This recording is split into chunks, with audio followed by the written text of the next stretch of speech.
I like to get the job done. I like to get it done right. I like to get it done efficiently.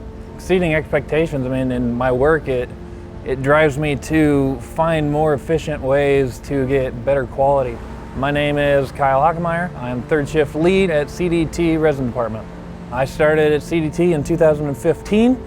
A good day at CDT would entail coming in, making sure everything is turned on, everything is set up, making sure everybody is ready to go for the night shift, make sure that we have all of our plans in order for the day, all of our greens, all of our molds, all of our mixes, and we get going on our day and have a smooth night of nothing go wrong. So what we're looking for third shift is a go-getter, someone who is able to be a self-starter, get things going when they get here. There's benefits to that, better pay. You only have to work 4 nights. You get a long weekend. You get Friday night, Saturday night, and Sunday night off. On third shift, we're a team. We work very closely with each other to make sure the job is done right. If someone needs help, there's always someone there to jump in and help out.